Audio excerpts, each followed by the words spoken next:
그러면 이게 지금 기준으로 할까요? 지금 기준으로는 창고가 어떤 항목들이 어떤 비용들이 좀 들어갈까요? 모든 사업이 공간을 빌려주는 사업이다 보니까 네. 웬만한 비용은 인테리어 비용입니다. 이게 제일 신경 쓸 것 같아요. 네. 창고 같은 경우에는 평당 비용이 한 150에서 170만 원 사이가 들어가고요. 네.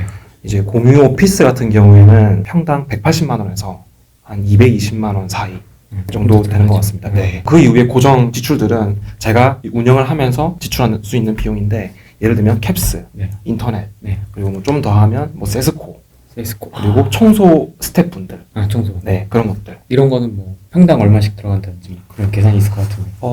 이거는 저희가 평당으로 하지 않고 좀 비용이 정해져 있긴 해요. 캡스 같은 경우에는 8만 원에서 10만 원 사이.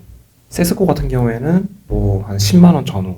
생각보다 이렇게 막 많이 많이 들진 않아요. 근데 많이 들어가는 게 전기료, 건물 관리비. 그 두 가지가 가장 많이 나오고. 여기는 46평인데, 평균적으로 전기료가 한 45만 원 정도. 한겨울이 제일 많이 나오고요. 한겨울에는 한 55만 원 정도 나오고요. 아무래도 24시간이라고 말씀하셨는데, 밤늦게 작업하시는 분들이 있어요. 근데 그런 분들 계신다고 해서 또 냉난방을 안 할 수는 없으니까 들어가는 거죠. 여기는 지금 위치가 제가 여기 친구 집이 이 근처라서 네. 가끔 왔었거든요. 뭐 아파트도 있고 한데 네. 지하에다 창고 여기다 공유 오피스를 네. 박아야겠다 네. 했던 이유가 있으실 것 같아요. 판단 기준이. 서두에 말씀드렸지만 제가 먼저 임대인 분을 찾아간 게 아니라서 제게는 입지를 선택할 수 있는 선택지는 없었어요. 저에게 빈 공간은 오직 여기였죠. 그래서 저는 이 공간을 활성화할 수 있는 방법을 찾아야 했습니다. 그냥 저에게 주어진 이 위치에서 공유 오피스와 미니 창고를 채워야 했습니다. 그게 저의 미션이었죠. 무조건 채워야 된다. 예, 무조건 채우는 거. 입지가 픽스가 됐고. 예, 비스네. 그래서 결과적으로 다 채웠습니다. 예. 어떻게 채우셨어요? 뭐 마케팅. 방법 결론부터 말씀드리면 가격인 것 같아요. 가격. 예, 가격을 저렴하게 팔았습니다. 월 회원권 뭐 이런 거. 네, 그런 것도 하고 네. 가격도 저렴하고요. 사실 다른 데에 비해서. 예, 예를 들면 미니 창고 같은 경우에도 저희가 이 지점은 월에 88,000원입니다. 한 칸에. 저희는 이제 가로 세로 1.2m, 1.2m, 높이 뭐 한 2m 정도 된다 하면 여기에 부피를 계산합니다. 이 부피를 가격으로 나눠요.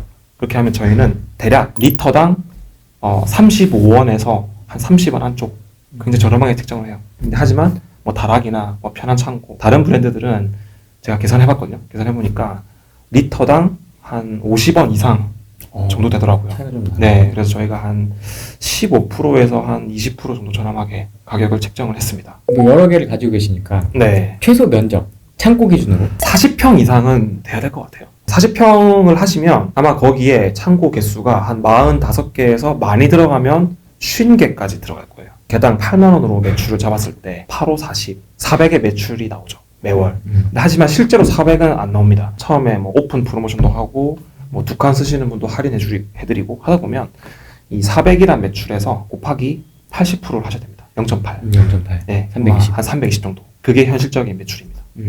그러면 좀 여러 개의 지점을 갖고 계시니까 네. 입지적으로 좀 어떤 입지가 좀 괜찮은 건가요? 제가 생각하는 가장 최적의 입지는 학원이 많은 구축 아파트가 밀집된 베드타운이 저는 가장 좋다고 봅니다. 창고가.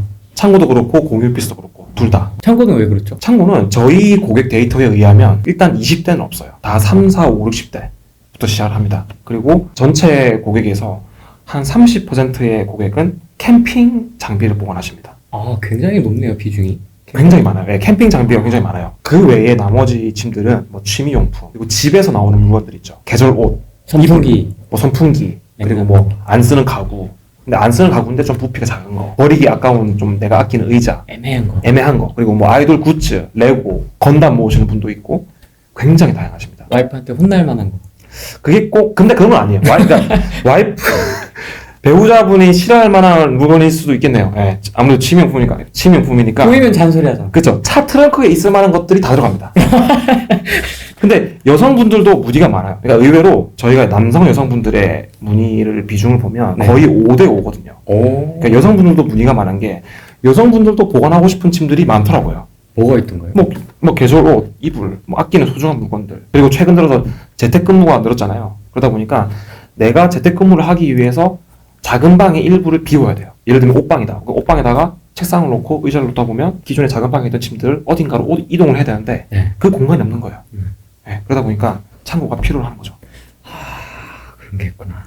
그럼 구조, 개수를 몇 개를 박을 건지도 계산을 해야 되겠네요, 내가. 45개를 박을 건지, 50개를 박을 건지. 그것보다는 그냥 내게 주어진 공간에 최대한 많이 넣으면 돼요. 빈 공간을 두지 않고 최대한 많이. 그럼 뭐 대중소가 있습니까? 1.2m, 1m, 뭐 높이 2.2m. 이게 보통은 이제 M 사이즈라고 많이 하더라고요. 중간 사이즈. 네. 그리고 뭐 거기 S 사이즈, 스몰 사이즈는 2m 높이에서 반을 나누더라고요. 이거를 이제 다락에서 큐브라는 사이즈로 명칭을 만들어서 쓰더라고요. 저희는 이 큐브 사이즈는 하지 않습니다. 효율이 떨어진다고 봤어요. 그러니까 제가 고객 입장에서 생각해봤을 때 이 작은 사이즈를 월에 한 6만 원 주고 쓴다? 이게 심적으로 이게 부담이 좀 있는 금액이라고 생각을 했어요. 그래서 저희는 큐브 사이즈는 만들지 않았습니다. 그냥 버리고, 버리고 예, 고객들은 무조건 큰 사이즈를 좋아하십니다. 최대한 저렴한 가격에 넓은 공간을 만들어드리고 있습니다. 저희. 그럼 창고 처음에 딱 세팅하고 나서 어떻게 홍보를 하셨어요? 사실 솔직히 말씀드리면 홍보를 열심히 하진 않았거든요. 그냥 블로그를 한 달에 4편 정도? 일주일에 하나 정도? 예, 일주일에 하나 정도씩 외주를 맡겼죠. 블로그 잘 하시는 그렇죠. 분한테 이제 주로 키워드 광고를 했어요. 그래서 뭐 예를 들면 창고를 찾으시는 분들이 어떤 단어를 네이버에서 검색을 할까라고 생각했을 때 한 10가지 정도의 키워드가 있더라고요. 뭐 셀프 스토리지, 미니 창고, 공유 창고, 창고 임대, 개인 창고 이런 단어들이 네이버에서 검색을 했을 때 저희 컨텐츠가 노출이 될 수 있도록 그런 키워드 작업을 했었고요. 뭐 인스타나 다른 페이북이나 계정은 만들어 놨지만 열심히는 안 했어요. 처음에 사진만 몇 개 올리고 주기적으로 하진 않았습니다. 아, 그래도 잘 네. 돌아가네요. 다 찼습니다. 결과적으로. 아, 다 찼고요. 근데 이제 저희가 이제 미니 창고를 1호점 40평을 먼저 오픈을 하고 한 1년 뒤에 2호점을 오픈을 했어요. 1호점은 100% 차는 데까지 한 10개월 정도가 걸렸습니다. 근데 2호점은 다 차는 데까지 6개월밖에 안 걸렸어요. 왜 차이가 생긴 거예요? 저는 그 차이를 뭐라고 봤냐면 위치로 봤어요. 그러니까 제가 지금 블로그로 홍보를 했다고 하지만 입지가 영향이 있는 것 같습니다. 버스 정류장 바로 앞에 그 출입구가 간판이 되게 화려하게 돼 있어요. 저는 그게 좀 영향이 있다고 봐요. 거기 유동인구가 많은 곳에서 사람들이 그 간판을 봤을 것이고 그 간판을 네이버에서 검색을 하신 것 같습니다.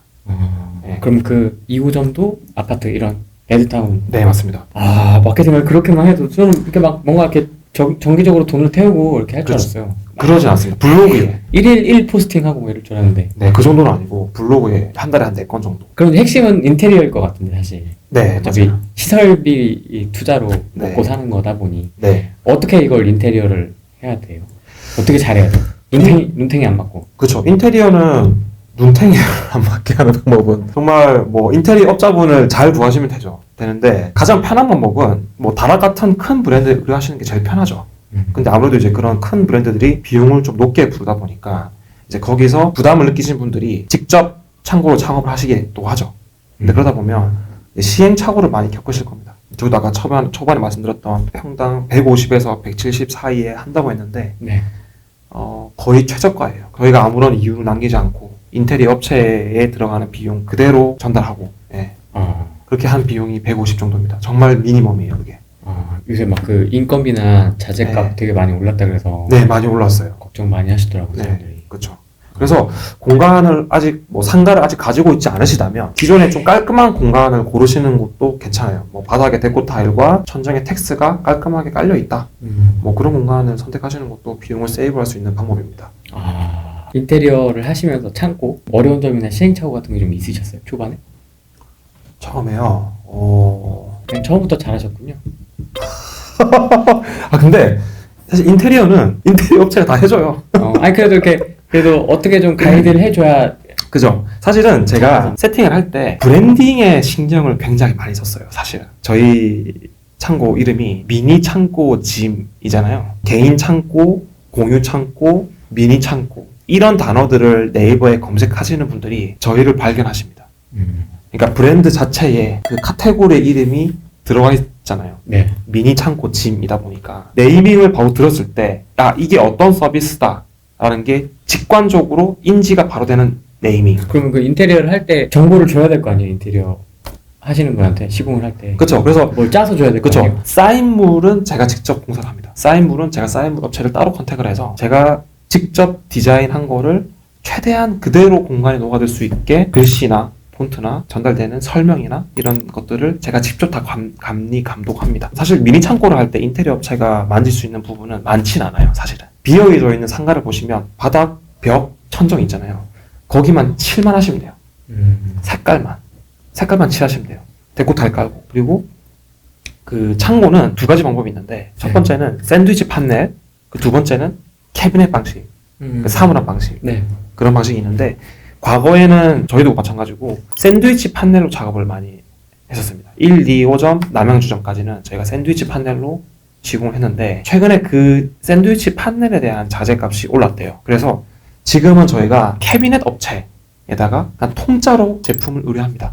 그럼 캐비넷 업체에서 모듈을 가져와서 현장에서 조립을 합니다. 그래서 창고 창업을 하시는 분들은 바닥, 벽 도장, 천정 도장, 조명까지만 세팅을 해놓으면 캐비넷이 바로 들어오면 돼요.